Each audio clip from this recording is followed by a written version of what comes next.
Hello everyone, Sarat here, and you may notice a big blue screen with the words Idea Flip, Stationery, and Tools on it. This is indeed a 13 Sentinels video, but it's not going to be gameplay. It's going to be me trying to make some goddamn sense out of everything that's gone on as far as we know in the game. And for all intents and purposes, we are recording this after the first session. And thus our knowledge is limited to that first session. Yes. Kind of, sort of. Yes, it is. At least that is how the corkboard is going to be presented. In reality, we've recorded further than that. But as far as what we're looking at here, it's only going to involve the first 11 videos of the series. So, joining me is Layla M. 13 Chihiros. You're getting there, actually. But that's later. StarPrincessHLC. Yakisoba pan. And JK Lantern. I have beer. Yes, you do. I need beer. I don't have any. We need whiskey. That's blackjack. Did I say something I shouldn't have? No. You're good. Okay. Okay, so how this is going to work, I'm going to recap the videos, one video at a time, and then put up all the relevant information, conspiracy corkboard style. Yay.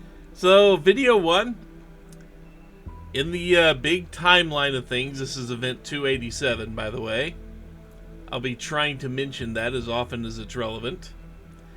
It starts 1985. We've got a girl running onto a street during an attack by an unknown entity. The girl presses the start button on her hip and teleports into a mech. A boy watches this, then monologues. And we get a whole bit about just him just kind of, we didn't know what was going to happen, etc., etc. You've seen the video. You know what's going on there. Oh. And then it cuts away to May 27th at 4:30 p.m. for the combat scene, for the first combat wave. The girl turns out to be Iori Fuyusaka, who is shown in Sentinel 15 at this point. And all the communication in these scenes is done over communication windows. A man named Rinya Goto pops up on the screen, yells over comms, and asks why she's in Sekigahara's Sentinel. Kind of implying that that person also has the ability to pilot Sentinel 15. Iori asks if Rinya Senpai is like A, asking if he came from the future also, and then Iori has to fight off a few D-forces. After that, Juro Kurabe shows up. Iori's taken some damage and Juro is sitting there in Sentinel 13. And he says, this can't turn out like Sector 3. Goto pops up and ponders if that's Izumi, and then dismisses the possibility due to that memory not being able to have returned. Juro dives into attack, and Rinya tells him to wait for backup, calling him Izumi in the process, to which Juro proclaims his name is Kurabe. My name is Toby. Juro cleans up the remaining kaiju, and Rinya expresses the surprise at his ability to pilot. So, what did we learn from that? We learned I can barely see my mouse cursor on this scene, but let's go ahead and get... I'm going to need 7 cards.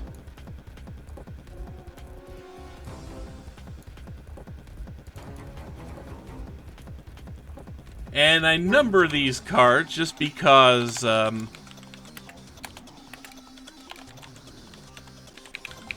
Also, don't expect me to be able to type well.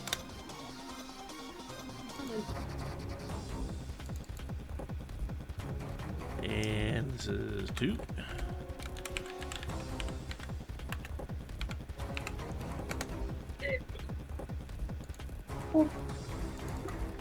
I get an extra. Yeah, I need to make sure I put an extra line in there.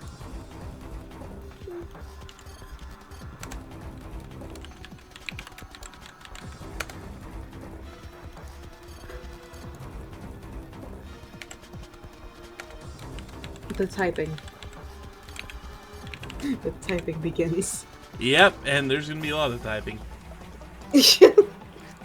So let's see, we've had Iori Fusaka, Sentinel 15, Renigoto, Sekigahara.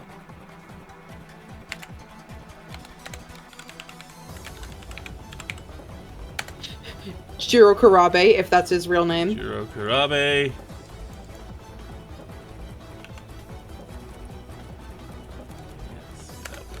That brings up an interesting discussion, but for another time. Mm-hmm. And Lucky just because- Sentinel 13. Yep, Lucky Sentinel 13 and Lucky number 7 is Yoro Izumi. So let's see. The disdain. Juro Izumi. Actually, let's do this. I plan to do this ahead of time anyway. Yeah, there we go.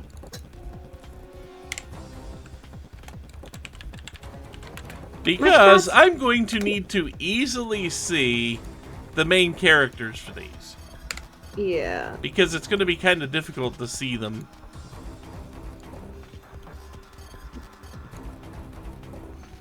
My cat's also here, but he's not going to be of much help because he does not have a thought behind his eyes.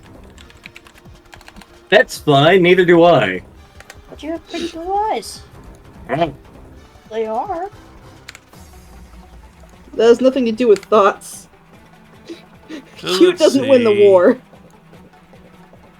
I mean, it doesn't really matter where I put these people right now because I'm going to be shuffling them around Yeah, you are.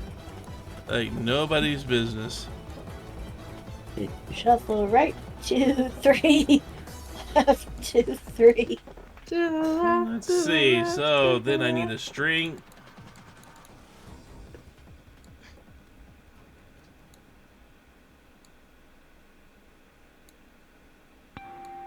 And see, it does, when you move these around, it actually does move everything around with it.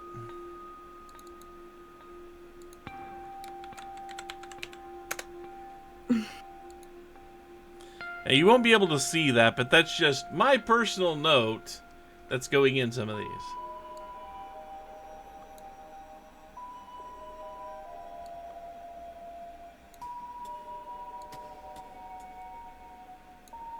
But by the time we get about halfway through the game, this should resemble a plate of spaghetti.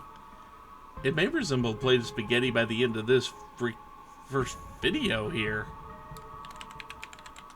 I'll tell you when we've hit spaghetti, young man. Please don't.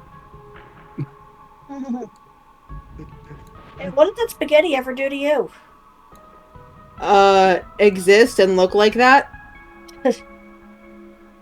I'm food racist and I'm not sorry. No, I'm just saying, why would he want to hit the spaghetti? I don't know. I don't.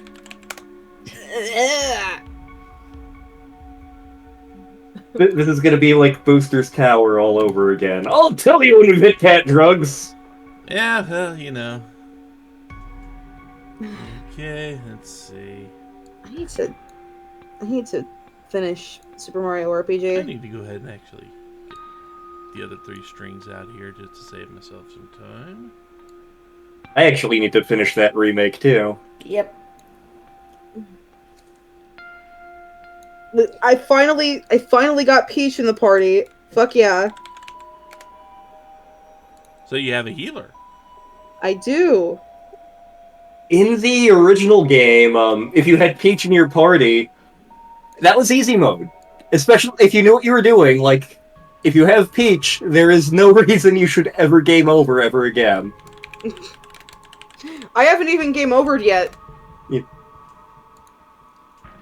See, and I remember when I was a kid, playing Mario RPG with one of my friends. Like, my party was pretty much universally like Mario, Geno, Bowser, and I'm like, yeah, I'm gonna be the cool, manly characters. I don't need cute Mallow or girl in party. I'm a manly man. Why do I keep dying?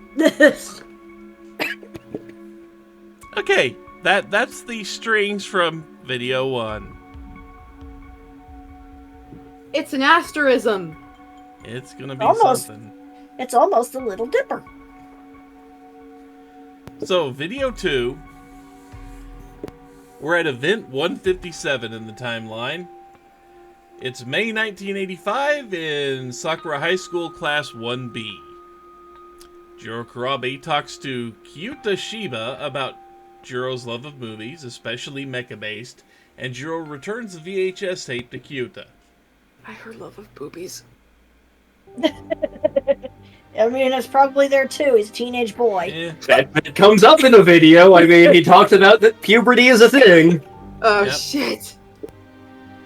we see Iori asleep at her desk, and there's a mention of that one video, but no clarification. Kyuta That one runs video. off, and Jiro wakes Iori up. She mentions dreaming with Jiro there, after Jiro previously mentioned a dream of his where someone looked like Iori, and Kyuta runs in before she can say any more. Kyuta says he can't find Amaguchi, and teases Jiro looking kinda cozy with Iori. Iori leaves, saying goodbye to 2 girls, who will later be revealed their names shortly before leaving. One of the girls leaves, promising to buy the other a crepe. The one promised to buy the crepe stares out the window and just kind of ruminates over what's going on out there. I haven't tried the Waffles and Cribs place at the mall yet. We have not. Those 2 girls are going to be Miwako Sawatori and Tomi Kisaragi, which I'm going to actually put cards in. I don't remember if it actually says it here, but I'm just going to save some time and it will say it soon enough.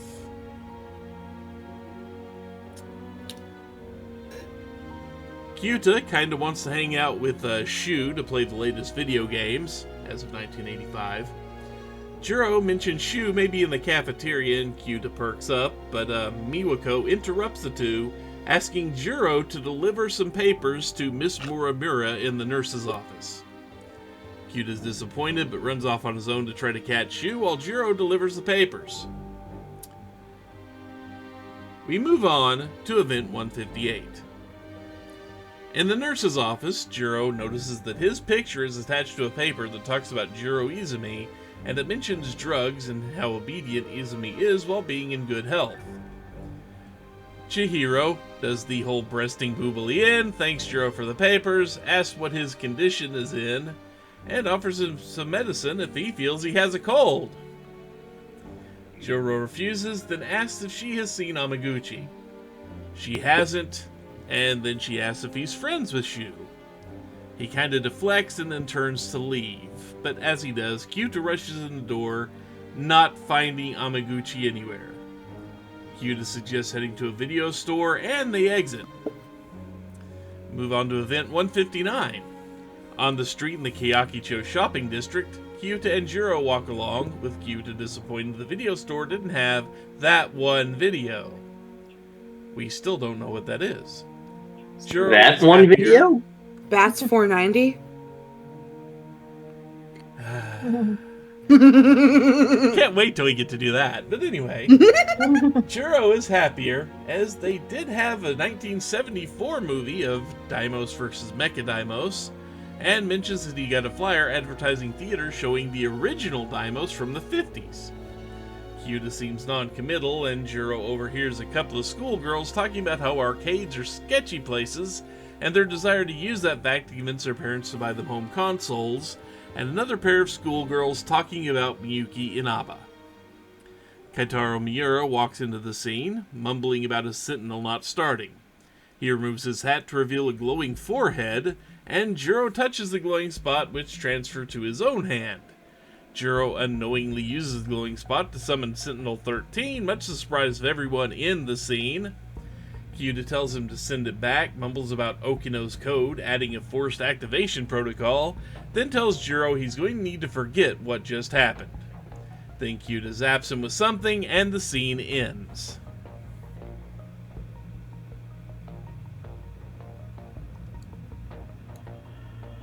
So let's see. 9, 10, 11, Itch. 12, Train. 13. So Chihiro prescribed Jiro medicine? Uh-huh. Huh. It doesn't She mean is- anything yet. She's a school nurse who breasts spoobily. What's the worst that could happen? Yeah, I mean, she's a nurse. She's allowed to prescribe medicine. And wear a bra. Hmm. And she probably has to wear several sports bras at the very least. Well, at the very least, considering how big they are, the bras are probably not that pretty looking. Nah, they're probably all beige. She actually just has a construction crane that's just like shoved up the back of her shirt. No, wait. Remember in Danganronpa 1 we had the bra that was made out of hands? We had that in Danganronpa too. Yeah. We did? Yeah, it's in the gifts. Oh my god. How have we not gotten it yet? I thought we did. You probably did, I didn't notice it. Hand bra. This would be great for skirts. Dimos. I mean, technically, Akane could probably use the damn thing. Yeah. I don't. That feels wrong. Morally. I mean, it might save her back. She does a lot of freaking gymnastics. That seems like it might hurt after a while. Yeah, I'm surprised she doesn't have a bra or something. Okay, it's in character for her to not wear a bra, but also, like, gymnast.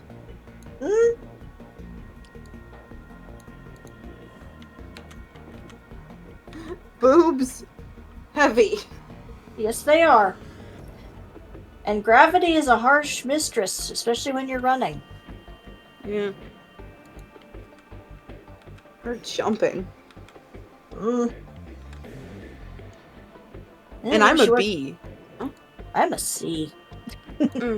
And I'm Javert.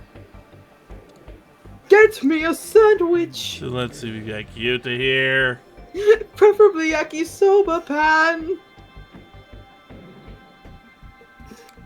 Or hamburger. Hamburger. Neither of which we've gotten to yet in the story. At the time of this recording. No, in the timeline as we're bringing it out. Oh, yeah. Memory zapper. Wait, right now the yakisoba pan is the most recent episode. Yes. That's why certain videos going out on Saturday on my channel. Ooh.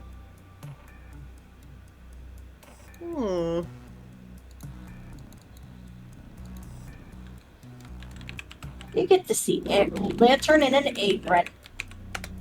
Oh. Face cam.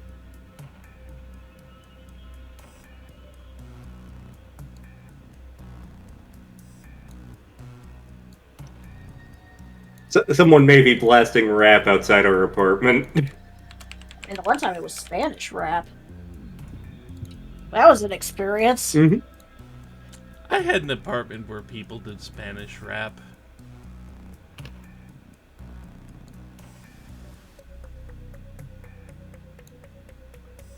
And My neighbors I will hear party music blasting from the other house, the house next door. And it's just like, who the hell are you inviting over every other day? Like, goddamn. They got a large family. Ugh.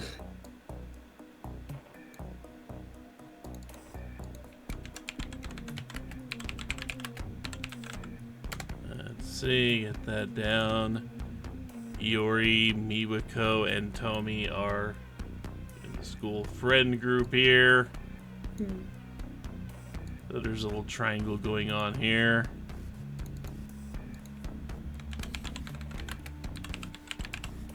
They're part of the crepe club. Can there be a crepe club?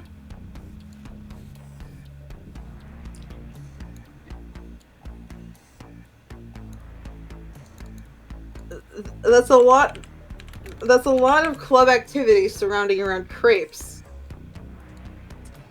I mean, it could be Fine. like it could be like you're trying the crepes. It could be you're learning to make crepes, or the history of crepes. And let's see, you are down here. And Chihiro is gathering info about Izumi, apparently.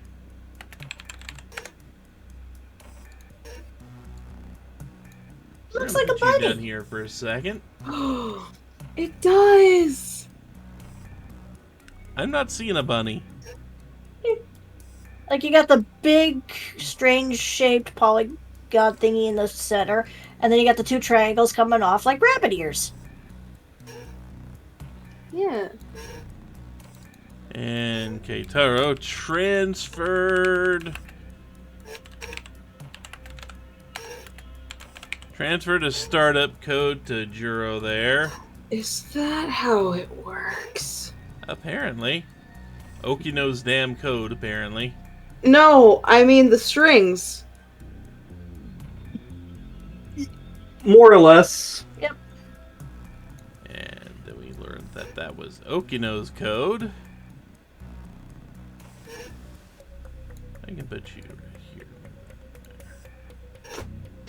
here. The strings work how you want them to work.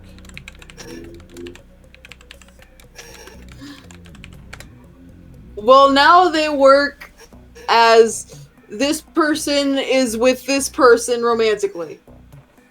Or they should be. Or they should be. Let's see. There we go. And we can move you down there. I mean, so far, all the ships on my shipping chart are canon. Yeah.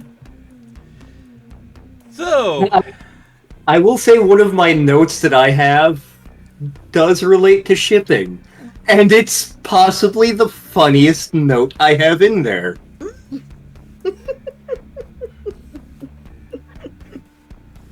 And I'm not going to be able to talk about it until literally the very end of the game. Yep. okay. Is this what I'm gonna be pissed about? You'll get a laugh out of it, I think. Okay. So, we move on to the third video. We start out at event 48, where we are on a road leading to Sakura High School in 1985 still. Iori talks about oversleeping With toast. with toast. The biggest goddamn piece of toast ever. She It needed an collides with... avocado. I don't think there was anything on the toast. I think it was just bread.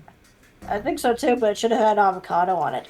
Wouldn't travel well, speaking from experience. True.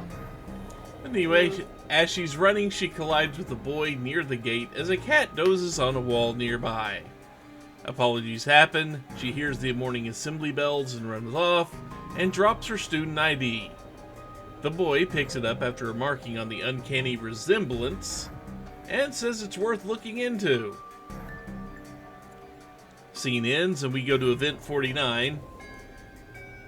We move to later that day in the old school building, Class 1B, where Miwako and Tomi wake a sleeping Iori up who's been getting dirty looks from the teacher.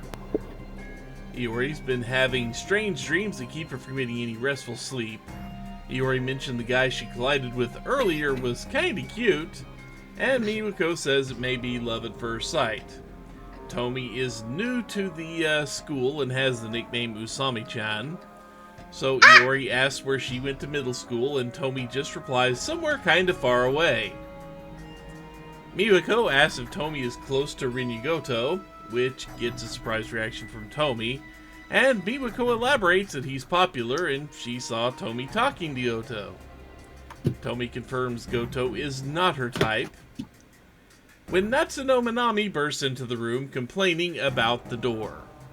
Natsuno's in the class next door, but decided to come over and say hello to the three, and Iori and Miwako say they've been friends with Natsuno since grade school. Another girl, Megami Yagashiki, comes in and calls out to Natsuno, reminding her the teacher asked her to prepare for the next class. Natsuno resignedly agrees to go, but not before mentioning she saw a cat outside the science room to Iori. Miwako mentions she's seen the cat a few times, and Iori leaves to go see if she can find it. So, we have some new cards here. Question. Are we sure Okino's a main character? There's a lot of strings that are going to go to Okino. Okay. Let's see. That is a good question, though. I mean, it is a good question, but for terms of how I'm going to need to identify him, I'm pretty sure I'm going to need him to actually be very visible. And let's see.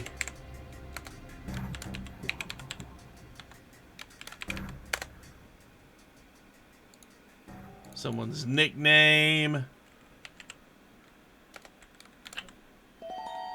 And it will turn out in the future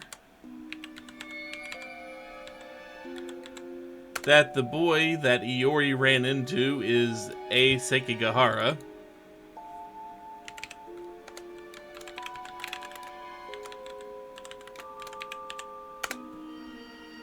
Black and white? Yeah, the black and white cat. That cat, I don't think... the cat's black and white. Was it? Yeah. Yep. Yeah, the cat is very black and white. Okay. I remembered only the black. Okay, so let's see.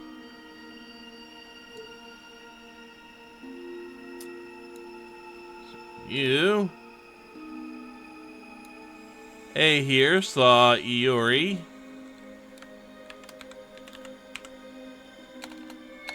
Can't spell.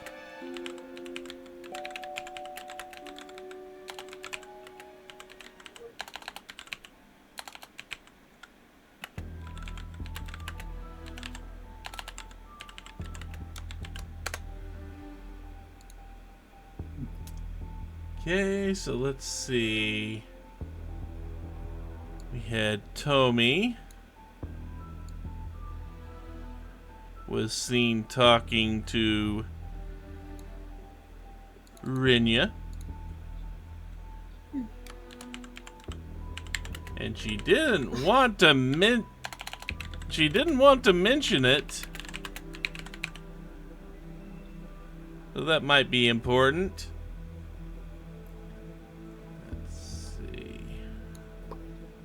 You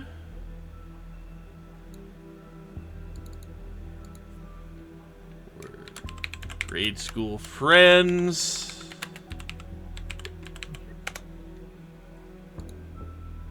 And if you think I'm going to be anywhere near consistent on capitalization with these, you're going to learn my priorities don't shift to that all the time.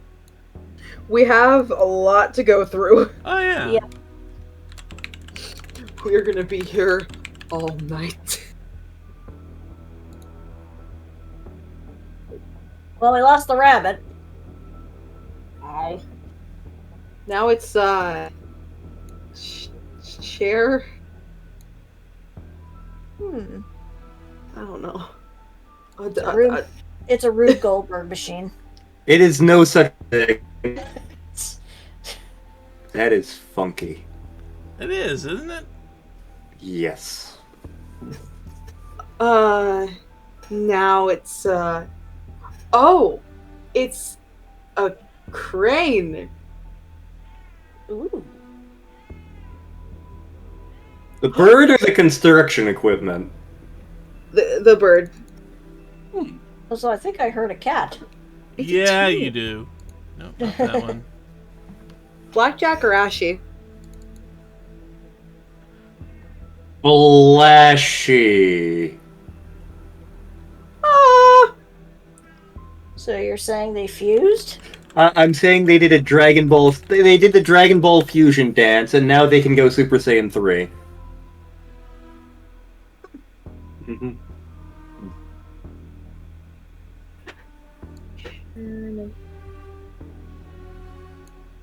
My cat's asleep, because he's a lame-ass nerd. Also, we won't be using these cards just yet because they haven't really done anything, but they have been brought up. Oh, You know. what does it do? And notice that one of them Who's is number your daddy? 18. That will be funnier later. Yes, it will. Card That'll 18. be. What does it do? 18! Give it up for number 18! Yep. Okay. So with all those put in place, now we're on to video. Now we're on to the fourth video and event 50. Iori sprints out of the school and runs to the old passageway to look for the cat. It shows up shortly after and lays down behind her in the middle of the path. And it takes her far too long to actually spot the thing. But when she tries to approach it, it darts into nearby bushes. While digging around in there looking, she happens to see Jiro Kurabe and Shu Amaguchi talking nearby. Jiro and Shu were talking about exploring their first together and pursuing something, and Iori kind of takes that for a romantic confession and starts to run away after she gets caught listening in. Jiro catches her, brings her back, but it turns out that Jiro and Shu were just discussing strange dreams they'd both been having. To be fair, if I were in her shoes, I would have jumped to the same conclusion. I mean, it did sound that way, yes. Yes. Shu, Gay, homosexual gay. Yeah, pretty much.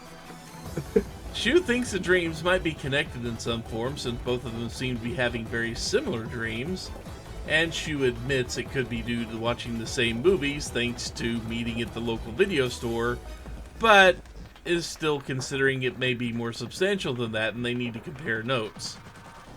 Iori seems to be about to expound on her strange dreams, but the bell rings and class starts and the three of them have to run off. Then we cut to another combat mission where we go directly after the first combat mission, and now it is still May 27th, but now it is 4:32 p.m. We pick up exactly where Jiro and Iori left off in their mission. Iori seems to be recounting how she got into this whole mess, and Jiro confirms everything she said came true, meaning kaiju are everywhere. Her Sentinel's damaged, but Jiro reminds her needs to be extra careful because the sucker weighs around 2,200 tons, which compares to about 4.4 million pounds, or about the same as 34 M1A1 Abrams tanks. One freaking robot, folks. It could kind of crush itself if it actually collapses. They make BattleTech mechs look puny in comparison. Yes, they do. Rin Yagoto pops on the comms to tell them more D-Forces are inbound, and Jiro explains that D-Forces are Daimos, aka Kaiju. Further explanation that the Kaiju are trying to reach the terminal and thus the mainframe, and if they do it, the city will be wiped out. The Sentinels they are piloting are too few in numbers to sustain defenses forever, so there are defenses built into the terminal that can activate if they just hold out long enough. Iori says this kind of sounds like the Aegis system Miss Morimura told her about.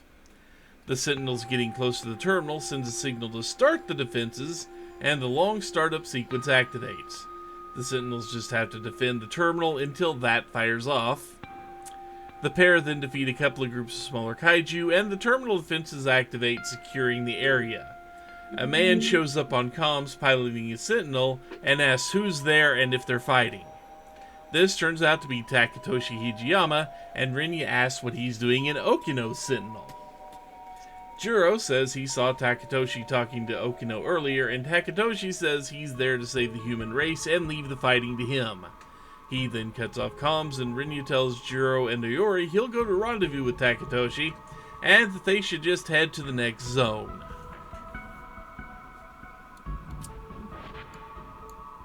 So we're kind of light on the new the new characters. yeah, we're kind of light on new cards here, because not a whole lot of new things happened. But we did learn a few things.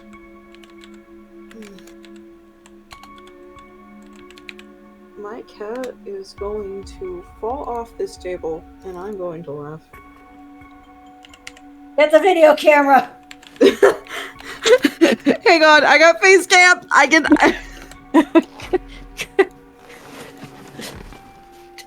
I'm Bob Saget, and welcome to America's Funniest Home Videos. That was Bob Saget.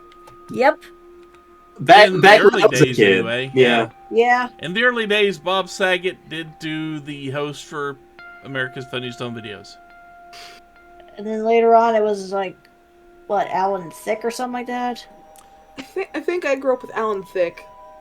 I'm pretty sure that Dave Coulier also did it at one point in time, too. Yeah. And I think the more modern one was the dude who plays Carlton from The Fresh Prince. Alfonso Ribeira. It took me a minute to remember his name. But yeah, Carlton. Yes. Reminds me, I actually numbered these strings. I need to start numbering here. I can go back in and take care of that later on my own time. But, you know. So let's see. I think I see a pinwheel in that now. It would not surprise me. Yeah.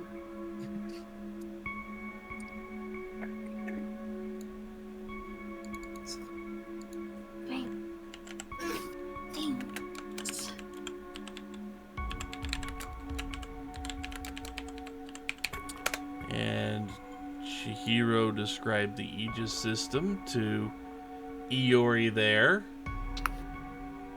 Let's see, Takatoshi's going to be kind of off on his own for a little while, but he pilots Sentinel 12.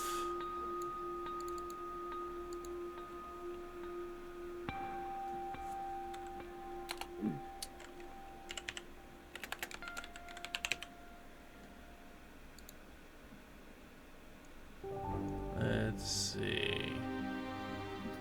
And something's going on between Tsukasa Okino and Takatoshi that we're not exactly sure.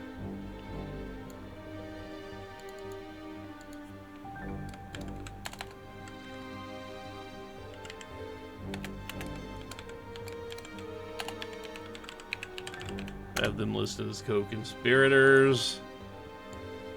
This in here. Because apparently, number 12 is also Okino's Sentinel. Creators of this game were co-conspirators. Where does the arch shape go? That's right, the square hole. Where does the semicircle go? If you said the square hole, you're right. Where does the triangle go? That's right, the square hole. I dare you to get this. I dare you to get any of those shapes in some of these holes. There's a fucking decahedron hole in the square box of this. Fuck. Okay. So, video 5. For event 38, We are now in 1944 at the Tokasaka Shrine. We see a person run in, muse about people panicking, and extol a speedy evacuation. They then bring up a floating screen and note that the shifter key has been changed before bringing up a floating keyboard and starting to type away. Takatoshi Hijiyama runs on screen and calls out for Kiriko, who expresses surprise he chased them, as Takatoshi asks if the spying allegations are a mistake, and Kiriko says it sounds like the professor. Takatoshi tells Kiriko that the military thinks that they stole intel, but it doesn't make sense since they are the professor's daughter. They then say they aren't the actual daughter, who is still in Tokyo, but also claims they didn't need to steal secrets on the Sentinels as they built them in the first place. Takatoshi asks for clarification, and not Kiriko wonders if this is about what Takatoshi feels. Takatoshi deflects and questions not Kiriko's credentials about building the Sentinels, and they say they drew up the plans in an editor and built them in an automated factory, and even implanted the linking component for the Sentinels into Takatoshi's head. Takatoshi asks about their claim to be there on behalf of the professor, and they reply it was as good a cover story as any. Their shifter key finishes decrypting. They say they'll miss Takatoshi, and then they shift out of there. Takatoshi looks around in disbelief, but a newcomer interrupts his exploration, and he hides behind a tree as what turns out to be A. Sekigahara shows up, and Takatoshi says that A was sneaking around the factory, and concludes if A was working with not Kiriko, he could get answers from A. A runs on screen and starts up his own shifter panel, and sees Okino just crossed over to Sector 4 in 1984. Takatoshi confronts A. A confirms he knew not Kiriko and says his real name is Tsukasa Okino. Takatoshi has an internal crisis about this before questioning A. A tells him he's about to time travel. Takatoshi doesn't believe him, and A says that Okino just did it a few moments ago. Takatoshi runs into attack. A activates the shifter. After warning to stay back, Takatoshi strays too close, and both of them are shifted into the future of 1984. We move on to event in 156. In 1985, 6 months have passed, and a group of delinquents are gathered near the Kaede River riverbed. Someone hasn't shown up yet, and Takemi Wajima paces as the underlings tell him that the other guy is probably just scared. Takatoshi walks through the group holding a yakisoba pan and bumps Wajima. Wajima basically puffs out his chest and starts threatening Takatoshi to apologize and hand over money. Takatoshi says he doesn't have money, and one of the underlings recognizes Takatoshi as a guy that's been beating up gang members and taking their jackets and valuables. Wajima recognizes Takatoshi's jacket, and Takatoshi claims he's basically homeless, so the clothes and cash were a big help, so he thanks the generous donors. Takatoshi starts to walk away, but Wajima follows and knocks the sandwich out of his hand. Takatoshi sees the fallen yakisoba pan, powers up, gets mad at the wasted food, and beats the hell out of the entire group. As they are apologizing, Ninji Ogata shows up, asking about the fight Wajima promised him. Ninji recognizes Takatoshi as the jacket snatcher. Ninji is still looking for a fight and decides to pick one with Takatoshi after some posturing from both sides. As Takatoshi goes to square up with Ninji, he spots Okino standing off in the background. Okino says that Takatoshi seems to fit in during the 80s and leaves, but when Takatoshi goes to follow him, Ninji stops him and claims the fight he was looking for. So let's see what we got here. The most important thing you can put on there Is yakisoba pan. is the yakisoba pan. That's for Doji. Just put that in the dead center of everything. Let's see. Doji, Sentinels in general. That'll be Sector 4. Yakisoba pan. Wajima. Ninja Ogata. And the phrase Jacket Snatcher. Wait, why is Jacket Snatcher important? Is it? No. Why? You brought up Jacket Snatcher, and then you said you were gonna put it on the thing. Yeah. On one of the notes. It's one of Takatoshi's nicknames. But why does that matter? Because it's what somebody is calling him. It's something he's known as. That's It why. has not come up again since, though. That we know of. It may come up again in the future.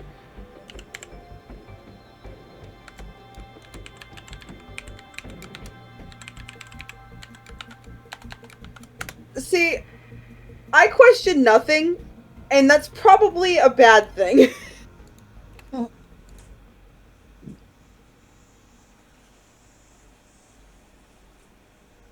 And Scam Artist decided wanted to call me right here. We'd like to talk to you about your car's extended warranty. Number one salesman, 1997. That's your chance to be Big Shot. Big Shot, Big Shot. You do that too well. You should see the movement he does when he does it. I don't need a spinal column. It's just... You're probably the one person on Earth who could perfectly replicate the fairy godparents! Fairy godparents! Jeez, that looked painful. And Yeah, that kind of got my ears too, man. Fairies! Rip headphone users. I'm sorry. which is funny because I'm way the hell over here from the microphone. Fairies! Gideon. Sherman's here too. I don't know if I brought that up. I did. Okay, so let's Hat see. planet. He fell off. Haha. He picked himself up like nothing happened. 8, 9, 30, 33.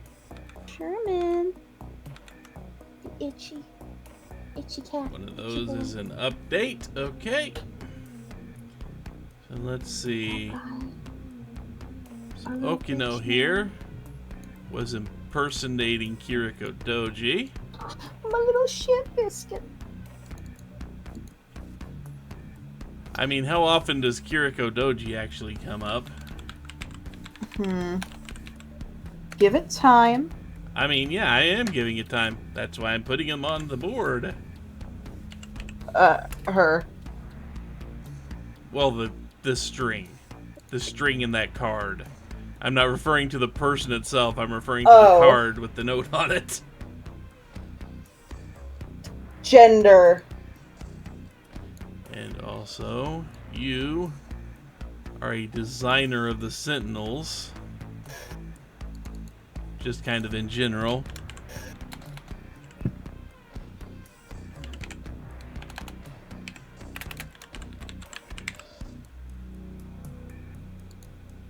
And all the people that think this looks messy now, they haven't seen anything yet. Where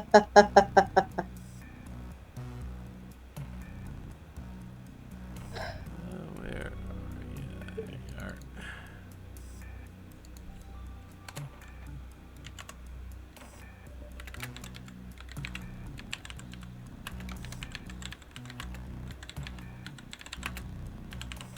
And yep, we've got Okino implanting a Sentinel linking device in Takatoshi there.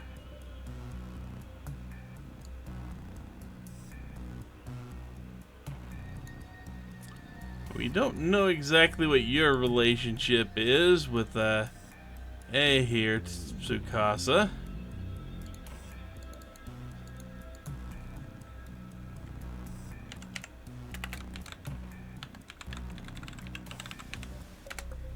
Right now, you're co-conspirators. We don't know what's going on there yet. At this point, we can say that about practically everything in the game.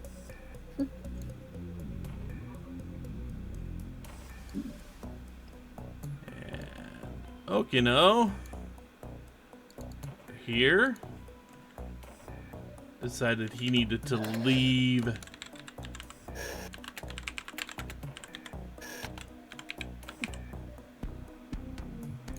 He shifted to Sector 4 to escape.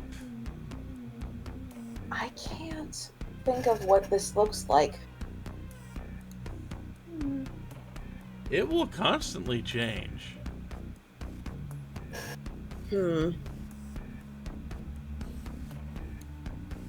All right, now I see a crystal. I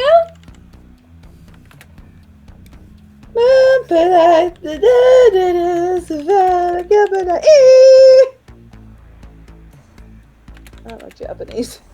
Mm. Baby kitty butt. Baby kitty But this isn't Rhapsody 2. Let's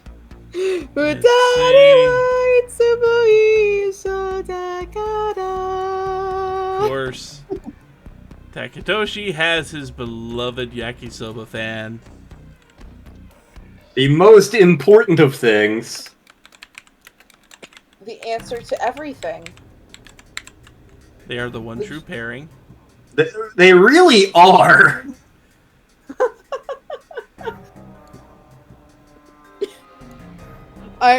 I hope to God that whatever you wrote in your notes about shipping, I hope that foreshadows a post-credit scene where Takatoshi is just making out with one of those things.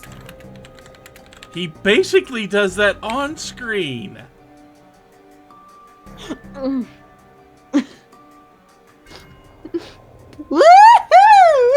He basically does that on screen. It's like that one episode of Ed, Edd and Eddie. It took me a minute. The fucking Valentine's episode. Oh, Yeah. Christ. And let's see. Ninji and Wajima there are rival gang members. I just remembered a string that will have to go up much later, and it's gonna be really funny when it does. And he is nicknamed the Jacket Snatcher by pretty much all the gangs. You three have no strings yet. I have no strings to hold me down. Oh, my splanch. Well, that's what happens in the movie. So now we move on to video 6. We are event 161 now. We are in 1985, an undisclosed amount of time later. Takatoshi finds himself in an abandoned factory alley just before dawn. Presumably, this is not very long after the fight he got into with Ninji and the Wajima crew there. But it's an undisclosed amount of time. It's an undisclosed amount of days after that. Takatoshi says this is where he last saw Okino, and that the thug kicked like a horse. Probably meaning that fight he had with Ninji. He tries to open the nearby door, but it's locked. But a few minutes later, Okino, dressed as Kiriko, comes out, talks to a blushing Takatoshi. Takatoshi says he knows who Kiriko really is under those clothes, and he's been searching for him for 6 months. But Okino seems very nonplussed about the whole matter, and says he got Takatoshi some breakfast in the form of a yakisoba pan, and which kinda derails Takatoshi's current string of rambling.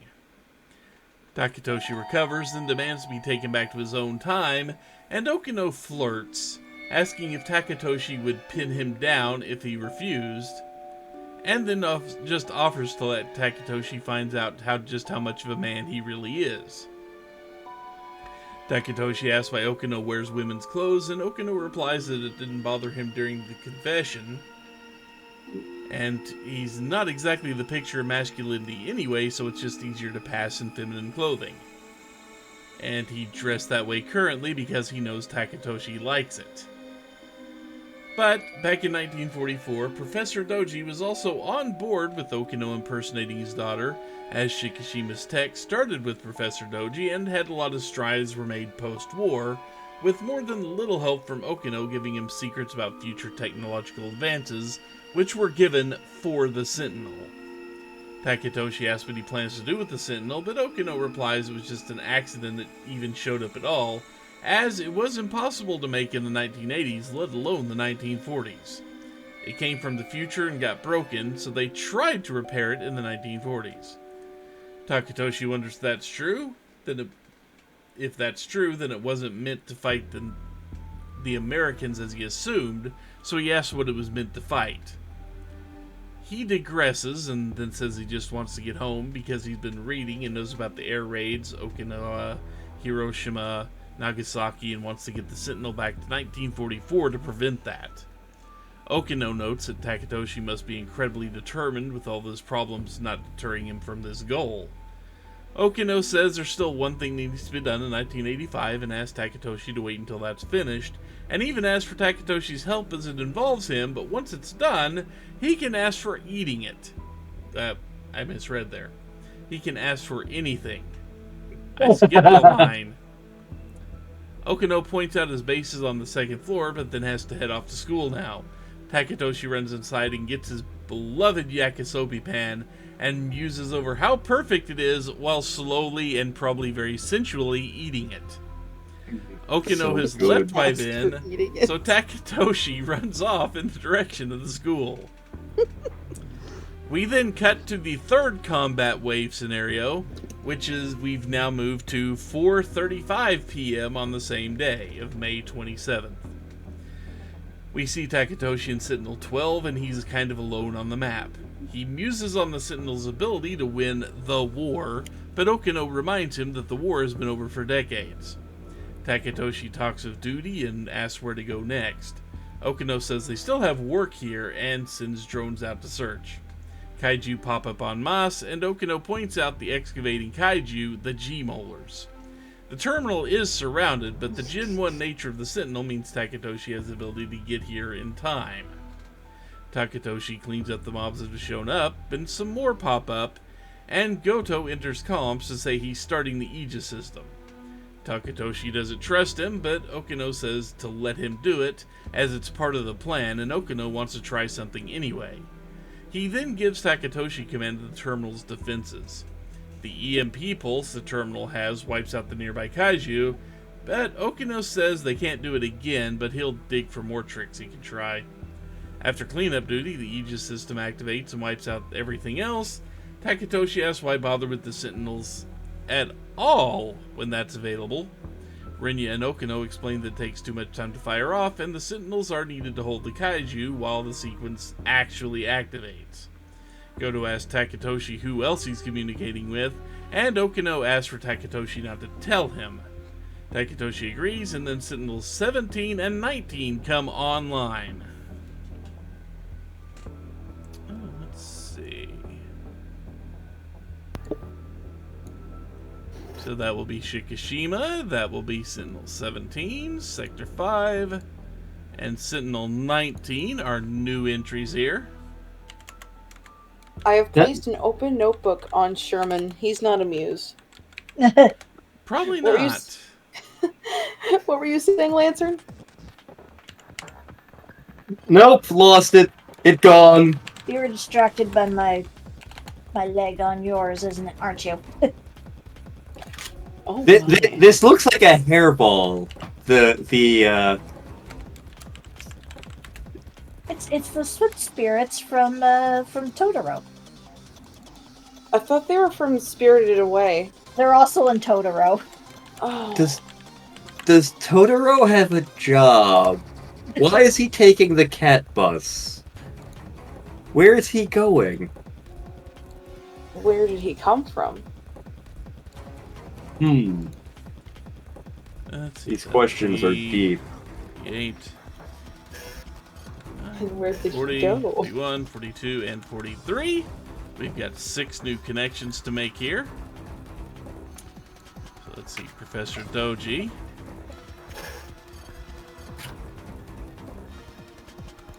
allowed Tsukasa Okino to impersonate his daughter.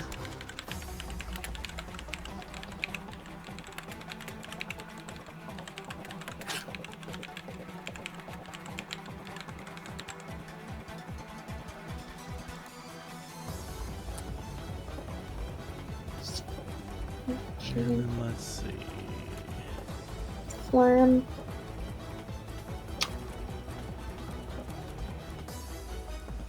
Schwam. And we know Professor Doji worked for Shikishima.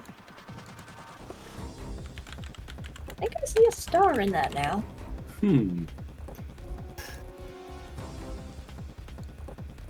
I see a chubby fox. I think I can see that too. It's got a little crooked ear. Yeah. It is a fuzzy guy. Okay, and let's see, these guys turned out to be the designers of the Sentinels in general. Shikishima, that is.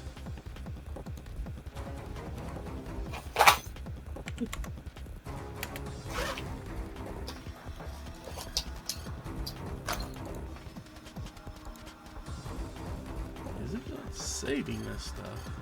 Well, that's going to be annoying later.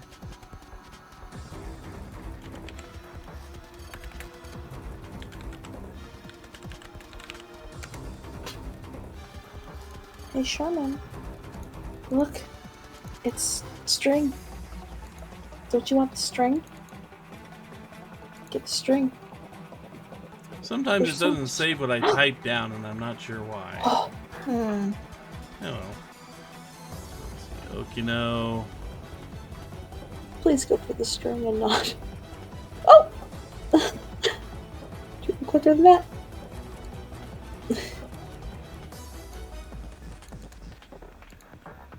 Okino worked with Shikishima.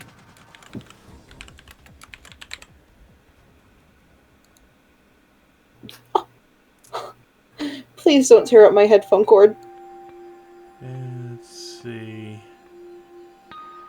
Takatoshi here came from Sector 5. Buddy.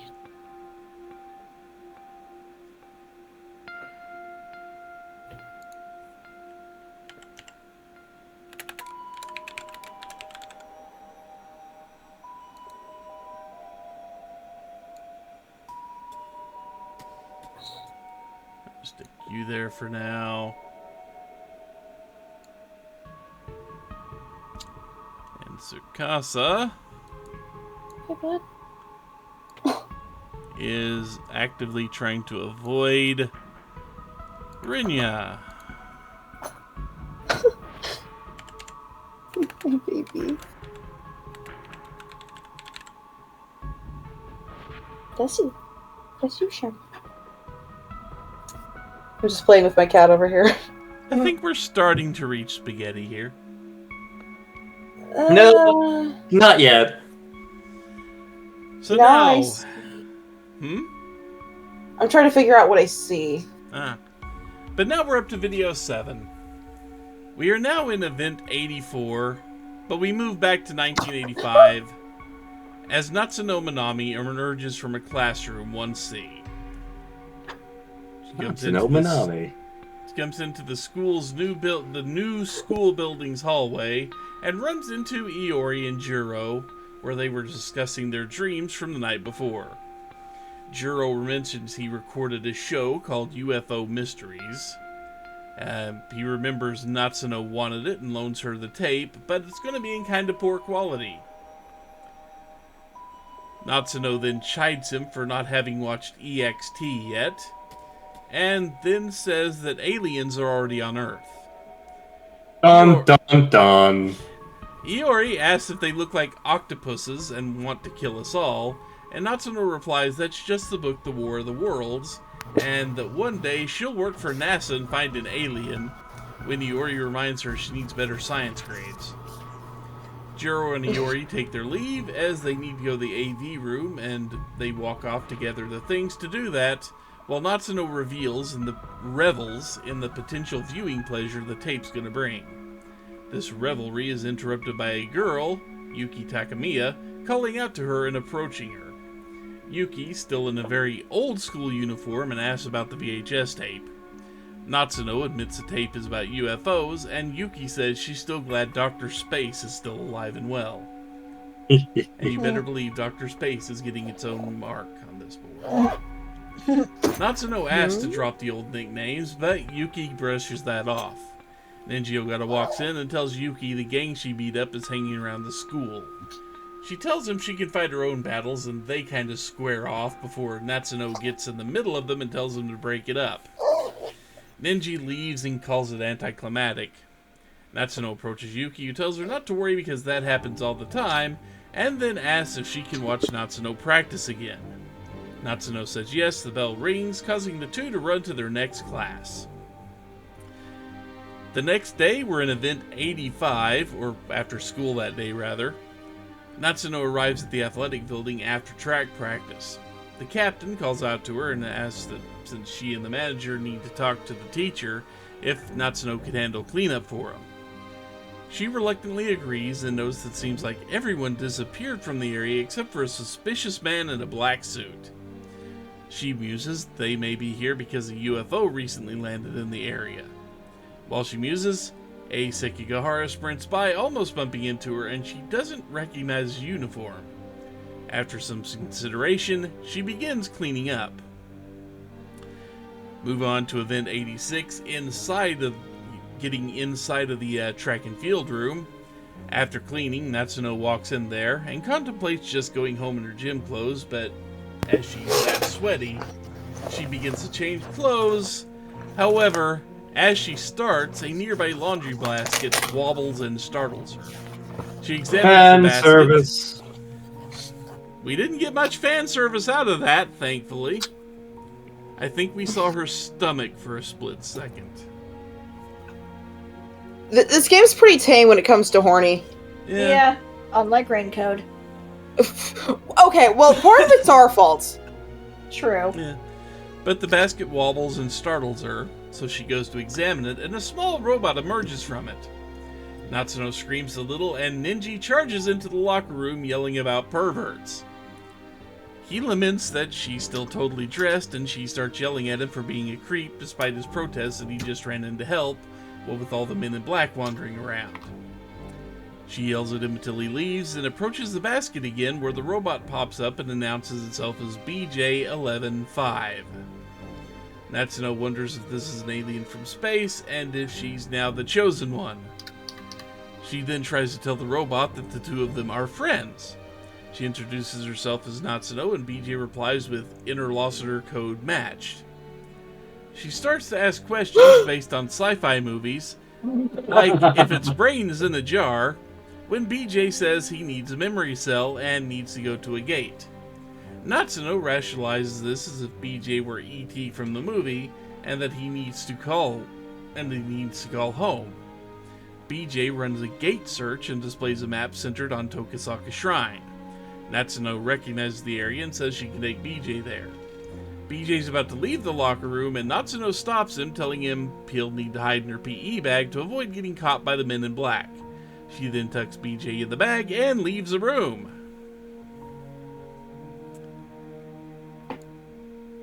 I like how you gasped there. I had a moment like that earlier, but I didn't externalize it because I know it's going to be a ways off before we can talk about that. Yeah. But let's see, we've got Yuki showed up. We've got the Dr. Space nickname, the track team captain. We've got a generalization for the men in black. We've got the official name. You can be important. BJ-11-5. The nickname is BJ. The boy. The boy.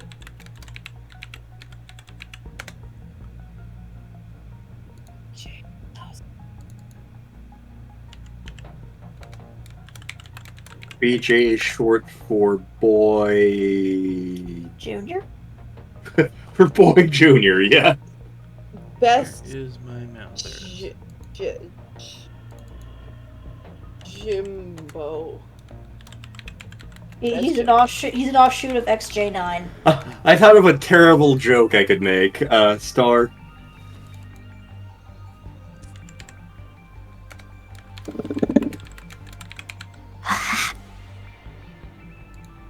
They do this on a regular basis. They do. And I try not to say anything as to not interrupt their conversation, but God. BJ115 is his full designation.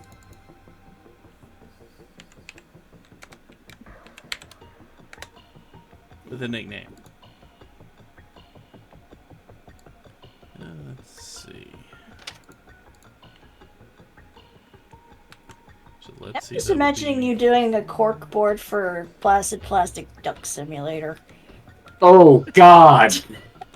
We just like do the a reality show documentary of it. So let's see. Juro here. Lund Natsuno. VHS tapes.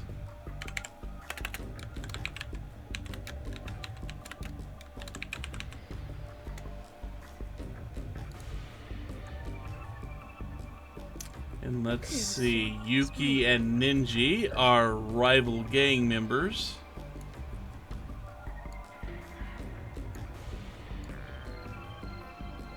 I think for the moment they can hang out in the same part of the court board. That will probably change.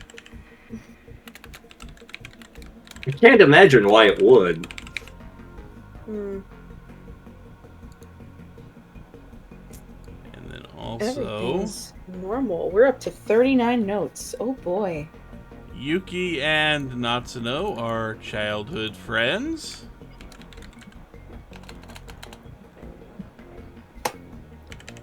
Nothing more. It's a picture of Nicolas Cage and nothing else. And let's see. Of course, Natsuno has the nickname of Dr. Space here.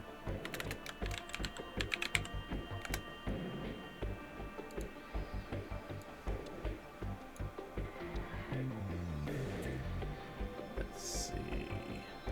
Oh my God, it's a map of the New York City subway. Probably. Let's see. The track team captain. My brain just went Subway. Eat fresh. $5 foot long. Wait. That was the Hot Wheels thing. It was the Subway thing. No. The way I did it. That was Hot Wheels. Beat that. Which is so 2000s. Yeah. What I were you mean, you should see some of the stuff we had for commercials in the 90s. gonna say? Are Hot Wheels and Micro Machines still a thing? Apparently. Hot Wheels Huh. definitely are. Micro Machines, I think, is, but much less so than it used to be.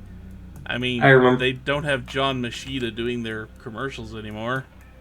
I remember having a bunch of the Star Wars and Star Trek Micro Machines. I had the realistic planes mostly. My brother got a couple of those when he was still thinking about getting into the Air Force. So let's see. BJ115 has the nickname BJ, and of course, the really important part for this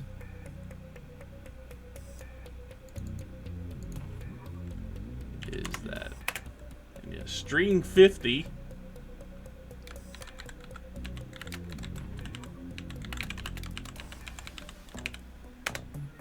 is Natsuno helps hides and escorts BJ around.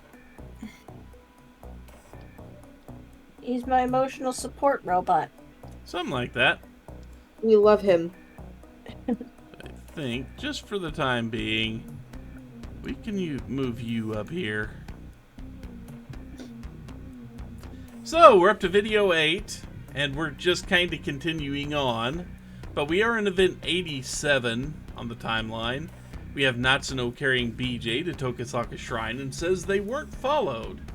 After talking about how she can't believe this is a hub of extraterrestrial activity, BJ jumps out of the bag and activates shifter code and sends both of them through time. Not much fanfare involved here. But they end up in event 88, where they land in 2065 in a very ruined city center of Ashitaba City. Natsuno runs after BJ, calling for him to wait up. Natsuno wonders what happened, and BJ shows a news report where the government released a statement at 5:40 p.m. that communications with major cities around the world aren't restored, and it's assumed other major cities are under attack by whatever attacked Japan. Several areas are reporting damage, and the enemy is swarming across the bay. The enemy seems to be heading to Kasumi-cho in Sakura Ward. Natsuno expresses surprise and asks for more info. BJ then shows off a second news report of footage of an attack, with the reporter commenting over it. Several four-legged walkers are marching through a city, and rumors of aliens attacking are being spread. The report muses if humanity will survive past 2064, making this report approximately a year old. Natsuno muses on being in the future, and then both of them run down the broken street. A couple of walkers pop up nearby and start marching down the street. Natsuno compares them to the tripods from War of the Worlds, and BJ reminds her they're looking for a memory cell. She asks what that is, and he displays a picture of Sentinel 17. A walker pops up right next to them. Natsuno tucks BJ in her pee bag, and they run away. I misheard you for a minute there. So did I. What did I say? Pee bag. Ha. She could be wearing a catheter. We don't know. BJ, get in the pee bag. Sploosh. Why do you do this to me? Why did you pee in here? So, we now That's actually a have... pretty good BJ impersonation. Yeah. Thank you. We now have Combat Wave 4 happening at 4:52 p.m. on May 27th. Again, it happens immediately after the events of the last Combat Wave, or at least so it seems. Natsuno in Sentinel 17 and Kitaro Miura in Sentinel 19 are already on the map. Natsuno asks how she's doing, and Kitaro reassures her she's doing well. She muses that this was his last gift to me, and doesn't want to disappoint him. Natsuno asks why they're all the way where they are, because kaiju are everywhere else, and Kitaro says their generation of Sentinels should only be used at long range. A lot of kaiju show up, but Kitaro calms Natsuno down by pointing out the railguns and having them use those to blow up kaiju. That works, and Kitaro warns that the weapon is very energy intensive to use, so be cautious with the use. The pair of them clean up the mobs. Kitaro praises Natsuno's ability for a first-time pilot. More mobs show up, this time with long-range attacks of their own in the Twin-Tail Kaiju.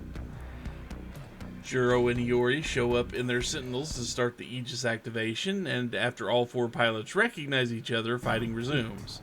Eventually the Aegis activates, pushes back the mobs, and Juro warns that the enemy will just focus elsewhere if they can't use this terminal that got shut down. So that did not have any new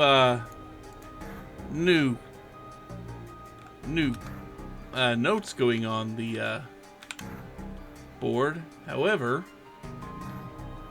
let's see. You hadn't even put you on the field yet because we hadn't had a connection to it yet. You're hunting for that because you need a component. How many Sentinels do we have down now? Not nearly all of them. 27. And let's see, and Sir, you're blind.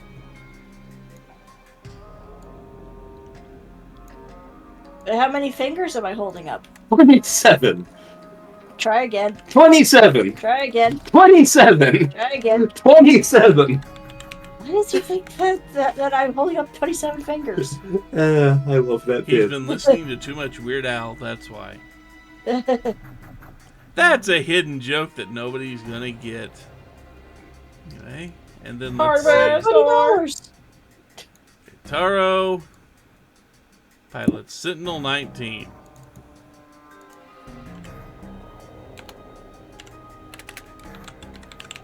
Hey, look, $20.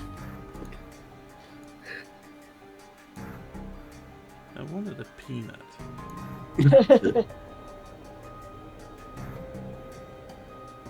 So, that was all we got out of that video. But anyway, into the next video, video 9, we hop into event 31. Megami and Tomi are heading home in 2024 versus via Satsuki Pond Park. It's heavily raining and their shoes are kind of soaked in mud. Tomi gives Megami hints on how to be popular and even recommends posting videos online as Tomi does. Megami says Tomi at least can sing well, and Tomi asks if she saw the Inabaradovit video yet. Says she's going to be posting a new video soon. Tomi stops walking and asks if Megami saw a light off in the distance. They both stop to look. A hole looks like it opens up in the sky, and the Sentinel falls into the lake in front of them. Tomi, for a brief moment, is annoyed because she just got soaked, and her umbrella flew away. A second later, Tomi actually looks at what happened and mentions that they probably could have just both died. Tomi wants to document it, but her phone is missing. The Sentinel moves slightly and seems to look at the two girls, which they realize then it might explode, so they should probably call the police. Just then, another sphere of some type opens up very close to them, and a boy teleports out of the mech. He asks where, and then corrects himself and asks when he is. So they reply October 2024. He says the front line was broken, so it's all over, and he was forcefully shifted to 2024. They tell him they're from the local school, and he says it means that this place is next. He introduces himself as Jiro Izumi and says he's from the future. We move on to event 45, where we are back in 1985 at Sakura High School's yard, where Megami sees a fluffy cat and approaches it a little too quick, making it run away from her. Chihiro approaches her and asks how she's doing. Megumi mentions the West Building didn't exist yet in 1985, and Chihiro shows no surprise. A flashback to 2025 happens, and we see Jiro Izumi and Megumi talking, with Jiro just having to see her one last time before he goes off to fight a suicide mission. Number 13 is the only working Sentinel, and the Kaiju are coming. Megami does not like this plan. Tomi rushes in and says the Kaiju are here. Jiro tells both of them to go to Chihiro when the time comes and listen to what she tells them to do when that time comes. She does not like this plan, nor is she excited to be a part of it. The flashback ends, and Chihiro tells Megami to forget about Jiro Izumi, and he no longer exists, and Megami has to stay away from Jiro Kurabi for his own good. Megami sees Jiro getting a school tour from an unnamed student, and the student tells him it's time for his medicine. Chihiro stops Megami from approaching for Jiro's own good, as he's undergone a new identity transplant and is still unstable. Once again, we're not getting a whole lot of new cards for this whole thing. We just get two. We got Inaba Rabbit, which I don't know how important Inaba Rabbit will be in the end, but who knows. Inaba Rabbit. Rabbit.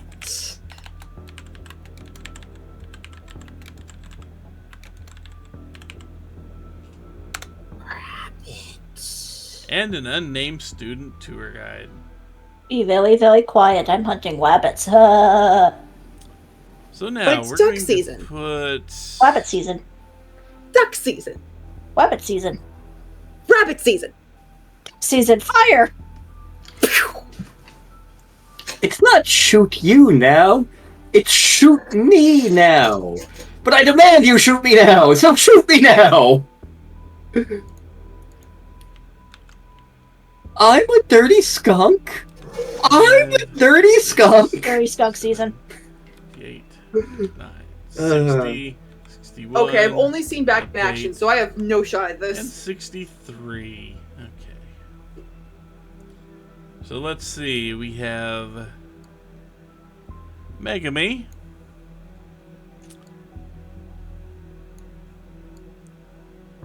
And Tomy here. They are close friends in 2024.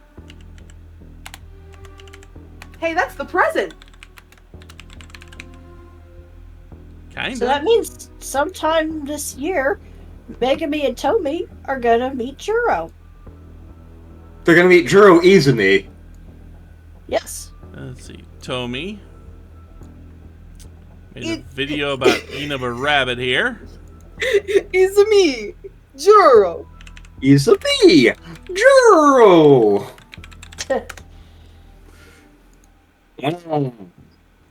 Let's see. That's tomorrow. The next two strings are going to be Tomy. Put you down here. Tomy to Juro.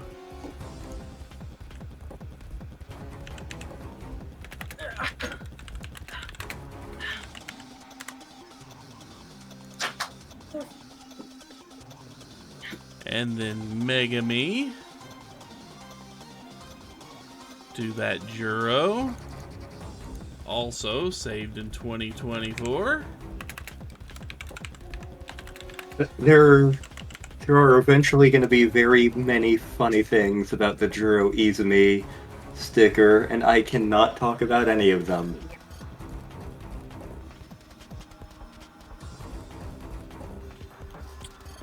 Where are you? There you are.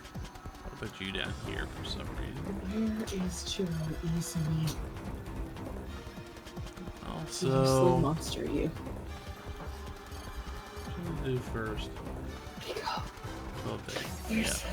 There he is.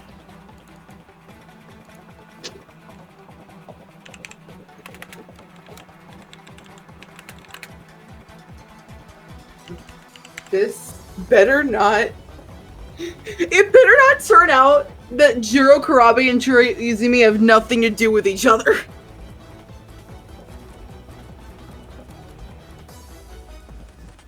And Chihiro over here. Also helping out Tomy during this time period. Just getting comfortable, don't mind me. And my loud ass chair that makes it sound like I crashed into something whenever I scooch.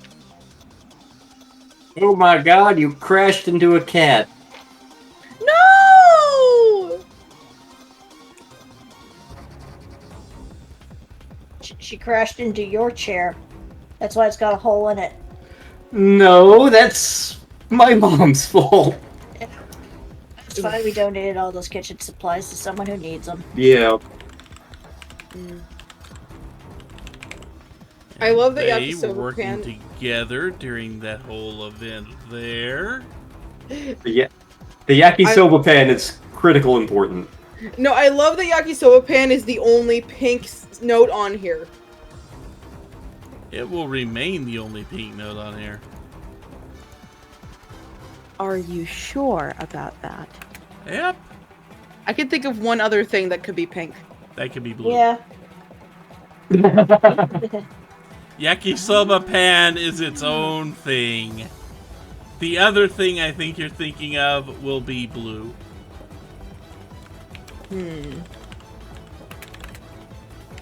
David S. Pumpkins is his own thing. So let's see. Yep, the unnamed student tour guide helped out Any Juro questions? over there in recovering. That's it. The tour guide is David S. Pumpkins! Behind everything! He's connected to every note on this board. Juro Izumi has been David S. Pumpkins this whole time. Fuck!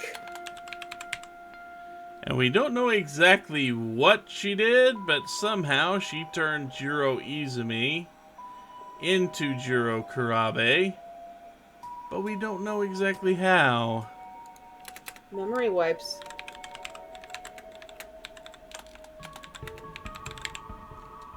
I think I know how. But we don't know how yet. I think. Therefore, Wait. I am. I'm not your friend or anything. Damn. And just because it's an extra space on the board around here.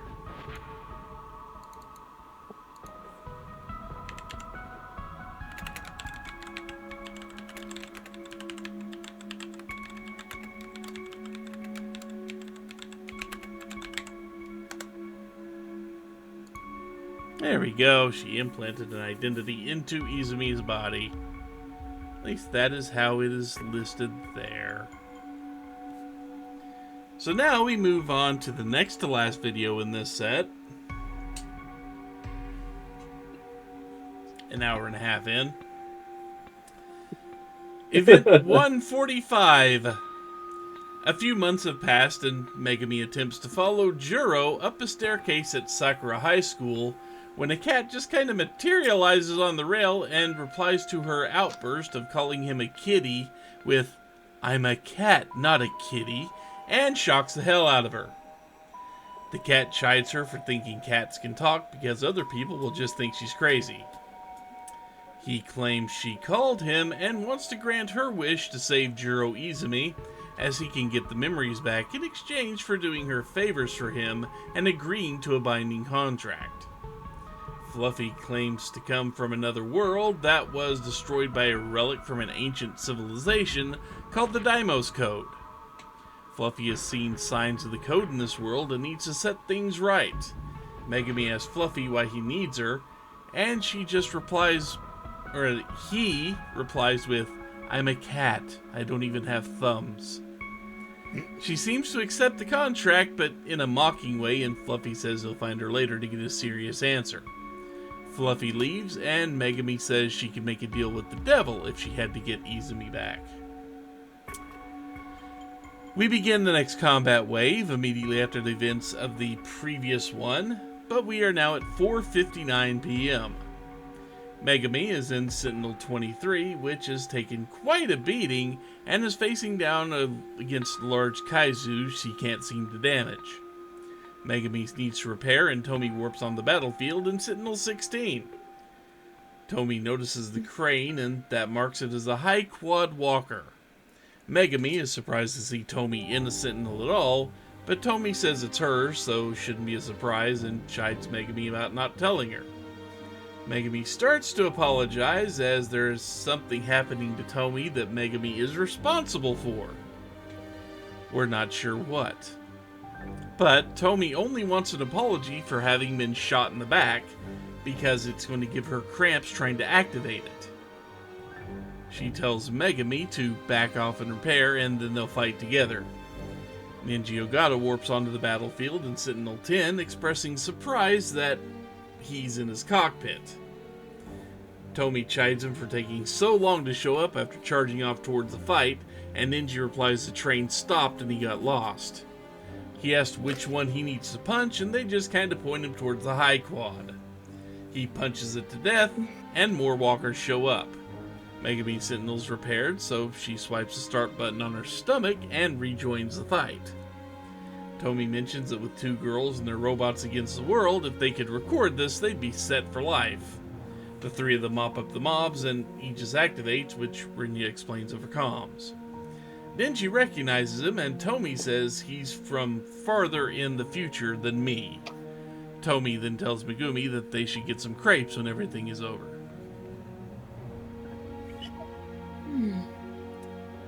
Again with the crepes. Yep, so let's see, we need a card for Fluffy. Need a card for the Deimos Code. And then we need cards for Sentinel 23, Sentinel 16, and Sentinel 10.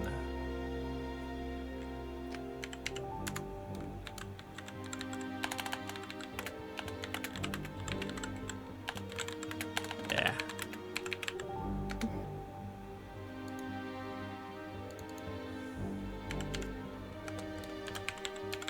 Deimos code.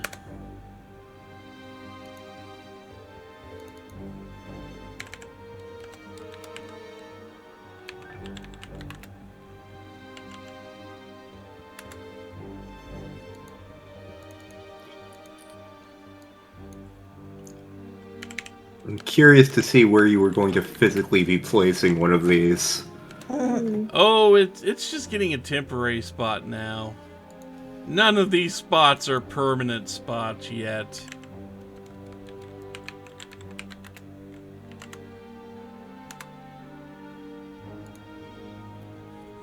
Okay, and I need...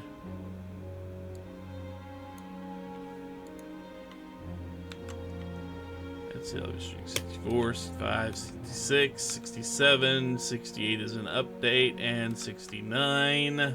Nice. So let's see.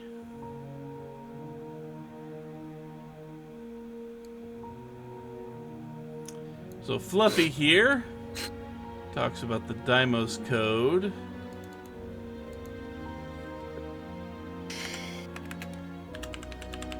He's just a little guy. Nothing suspicious at Talks all. about him destroying his world. He's a cat. How suspicious could he be?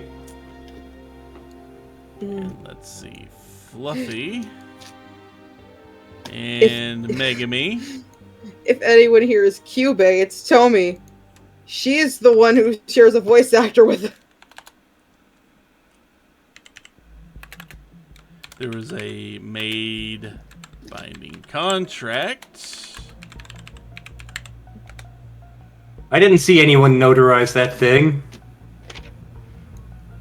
I mean, there are other ways to, we'll put Fluffy over here near Megami, just because. Sentinel 23 is over there. Let's see. Yep, that is Megami Sentinel. Or at least she's piloting it.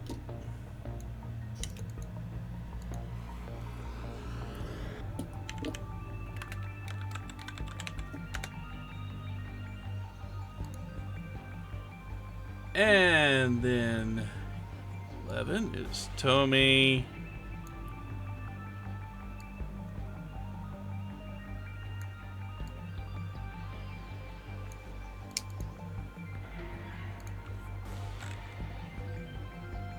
This looks like 3.5 deer have collided with each other, and they cannot extricate themselves from each other. So that's why we need Dave the gnome to shave some of the antlers off. There's a You didn't joke do I that. could make, but this isn't raincoat. And to add to this,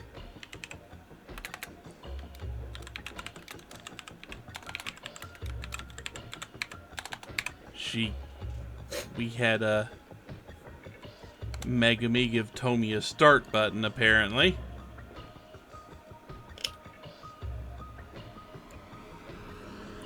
And let's see, Ninja is over here, piloting Sentinel 10.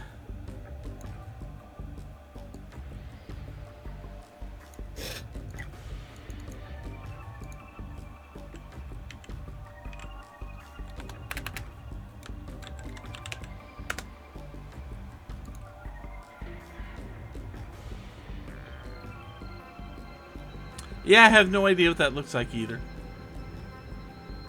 Yeah, I still see some fox heads in there.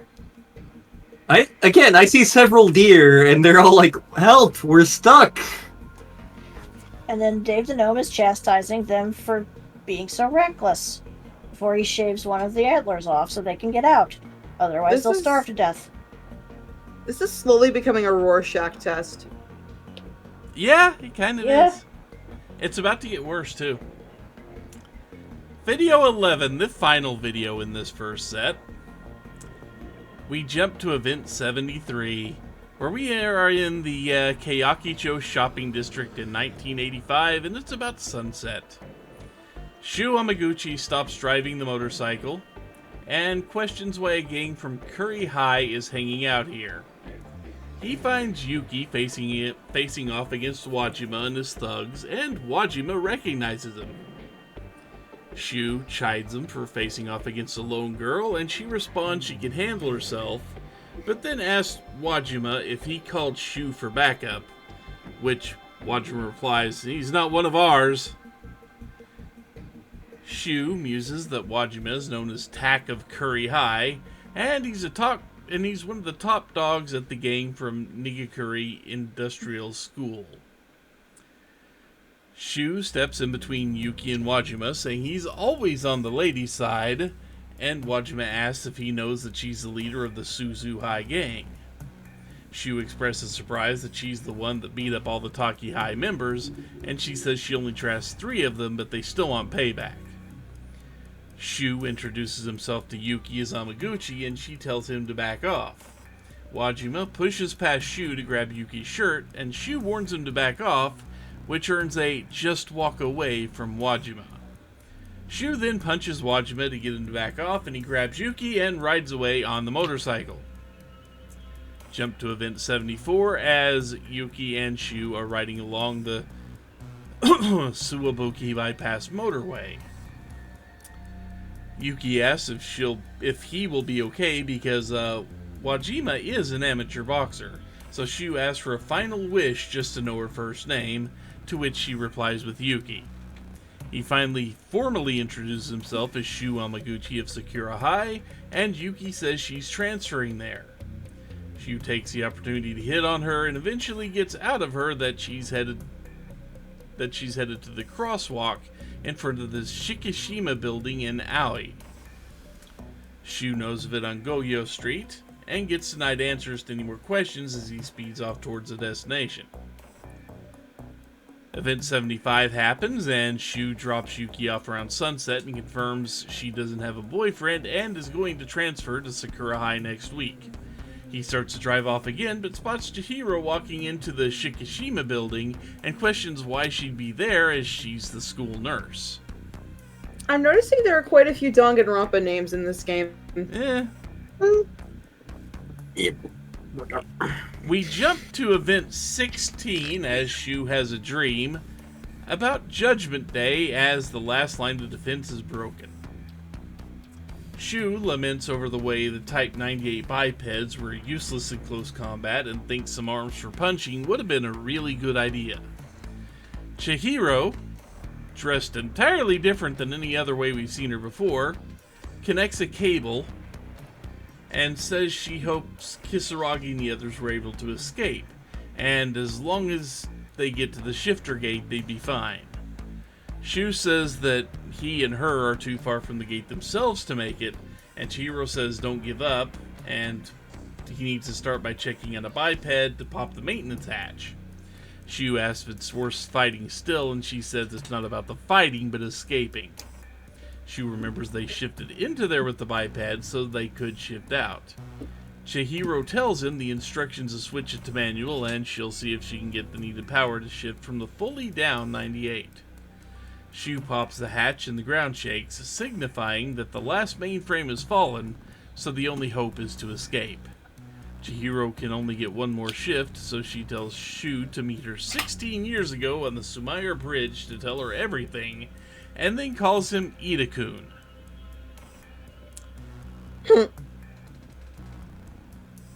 We now know his full name is, at least in this dream, is Tetsuya Ida and not Shu Yamaguchi. Tetsuya then shifts out. The scene ends and we hit event 76 as Shu wakes up in his apartment and the TV has been playing in the background the entire time. Shu muses over having the same dream again and comments Chihiro doesn't usually look that way. He can't completely write it off as a dream because it felt too real. He notices the TV is still on and thinks he recognizes the lyrics and does recognize the idol singing. He turns off the TV and starts to walk away, but the TV turns back on of its own accord. As he approaches it, the singer, Miyuki Inaba, gets a close-up and says that it took so long to find him and asks Shu to save her. The scene ends, and we jump into the next combat wave. Again, it's immediately after the last combat wave, but now at 5:14 p.m. Shu is in Sentinel 20 and Yuki is in Sentinel 21, and they stand on the battlefield. Shu calls for her to calm down as they're surrounded. Yuki is panicking, looking for Natsuno, when Ren Yagoto shows up in Sentinel 22 and says they'll need to defend the nearby terminal, but Yuki is determined to search for Natsuno. Thankfully, Natsuno shows up over comms and talks to Yuki, who gripes because Natsuno got into the Sentinel despite the warnings. Shu points out they have aerial mobs called Hunters on the field now, and they're kinda short on anti-air options. Jiro talks over comms to say just collect meta chips to expand the Sentinel's functions and weapon options. They mop up the first round of mobs, a second wave appears, split into groups on opposite sides of the field. After mopping up those waves, the Aegis activates, and Shu asks Yuki if she saw it, because the UFO must have some unbelievable power. And then the scene ends. So let's see. We have... We're still in the tutorial, folks. Yeah, this is still the tutorial. We have Nigakuri Industrial High School. We have a nickname for somebody in Takakuri High. We have information on Yuki as the gang leader. We have a location of Suzu High. We have Type 98 bipeds. We have Tetsuya Ida. We have Miyuki Inaba. Then we have Sentinels 20, 21, 22.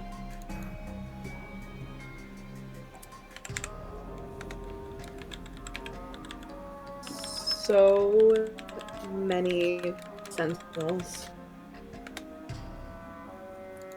I mean, the game's name, 13 Sentinels. Yep, true.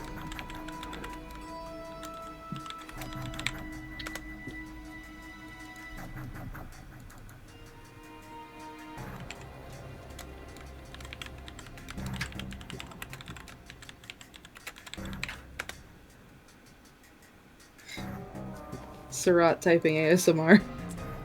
Click, click, click, click, click, click, click. Life forms. Do, do, do, do.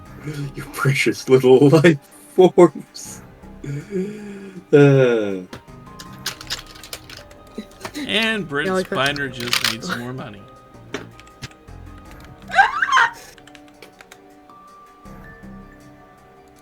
You gotta pay the bills somehow.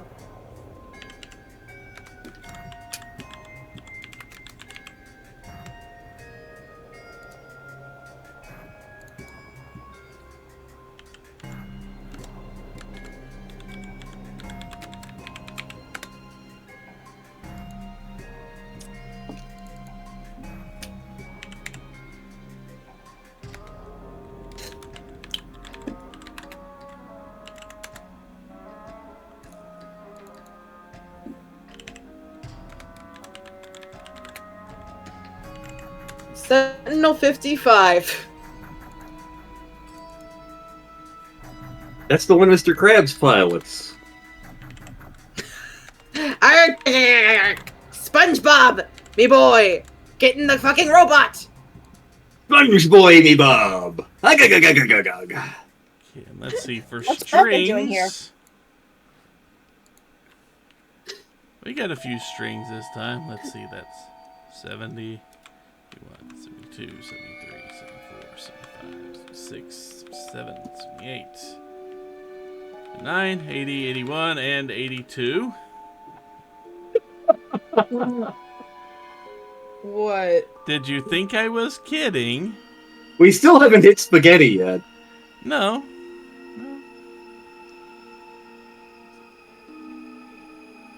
Where were you? Oh, you're connected to. Where the hell are you? 82nd string. There you are. Let's see. This looks like so many stepladder coons. Stepladder coon, why? Stepladder coon.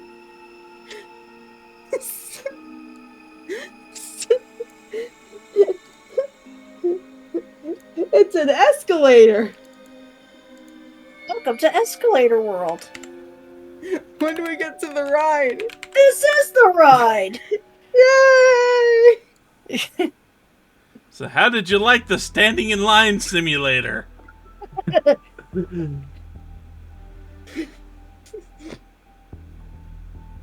see.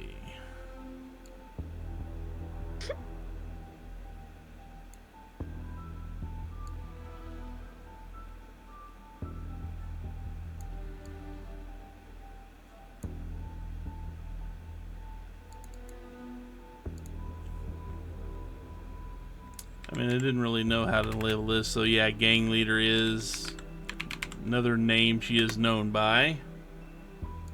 Mm.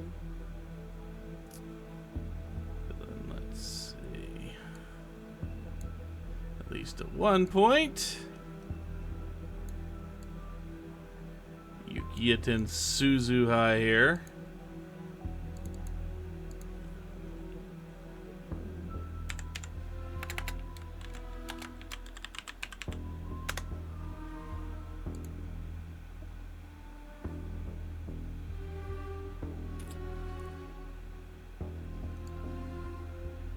Let's see, and Shu over here.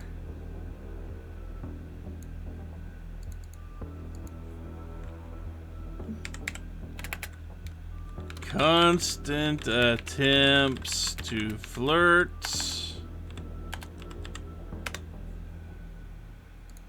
That's kind of what their relationship is to start out with. Gotta put a show on for Yuki-chan. I know at least once when we were actually playing the game, because he says that like every time. every third time you select him, I finally just shouted like, "Shut the fuck up, Shu!"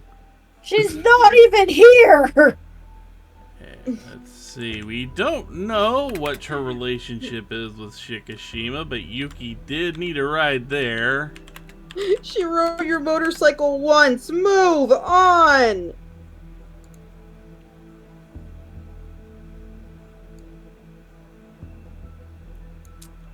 Is that code?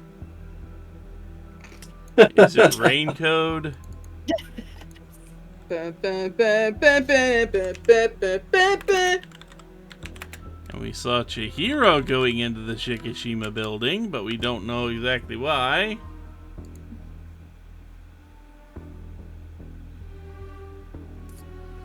Let's see, Chihiro.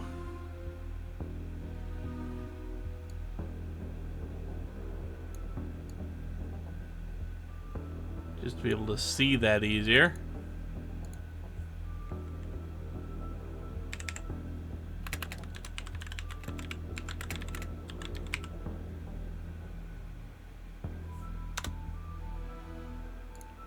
Chihiro sends Tetsuya into the past.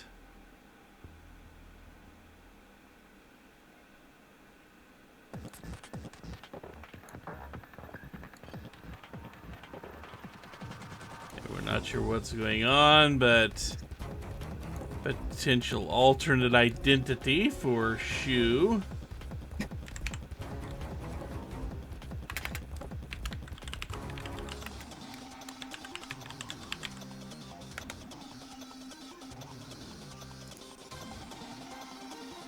Or so we think. Yep.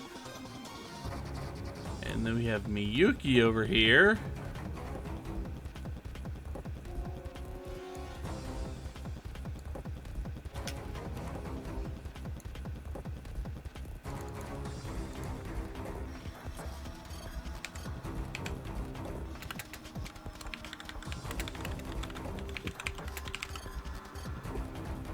Which he pops out of TV and gets a call to save.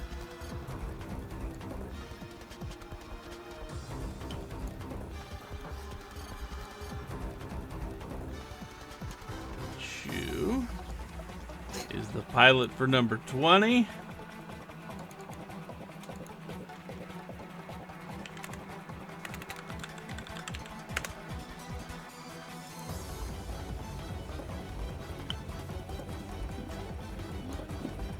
Yuki is the pilot for number 21.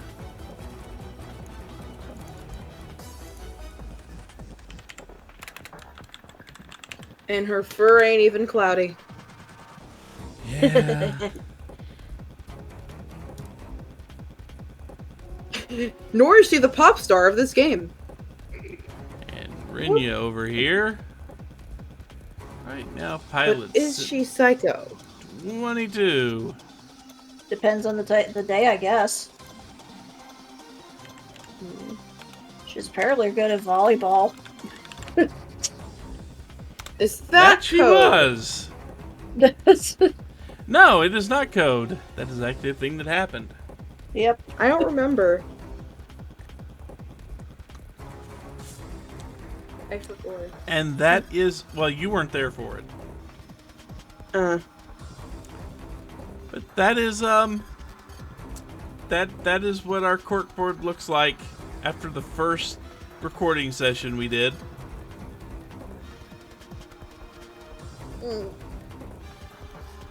I'm starting to see a few of these have a lot of strings connecting them. We haven't hit the tip of the iceberg yet. And we're still in the tutorial of the game. What does that tell you? It tells me that we are going to have no sanity left by the end of this. It's fine. I've been through the game once. Yes. Yeah, you'll be sane. Sarat and I will not be. I mean, once everything clicks into place, I think you'll be okay. Mm-hmm. Yeah, but we gotta get there first. Exactly. I'm laughing at the placement of at least one of these. Oh, don't worry. I'm pretty sure I'm gonna be moving most of them around at some point in time or another. Like, I know there's one that in the future is going in the dead center of it all.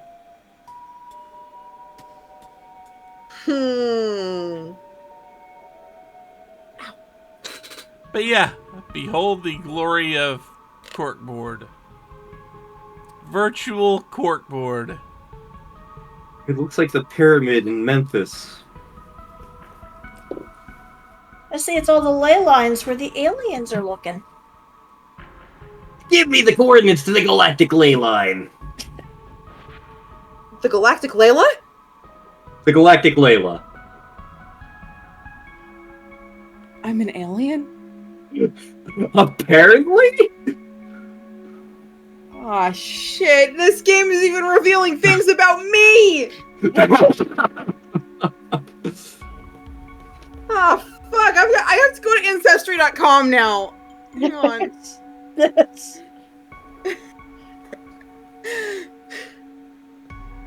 I'm on the wrong internet for this, apparently. I need to go to the space internet. Please, please, move on to the next video. I can't keep this bit up. Well, that's the last video for this section. Cool. Thank you. So yeah, people can look forward to these videos every so often. Just to kind of recap where we are and where my brain is. Happy hamsters have to happen. They ain't happening. Happy hamsters. I'll let you know if they ever find happy. They gotta go to the titty typhoon. Get them guinea titties. Of all the things to cross over from Danganronpa. That's not Redwood College. But anyway, yes. We will be back with this in approximately 10 more parts. So you can look forward to even more of this. We're just getting started, folks. So until next time, take care, everyone. Later. Bye-bye.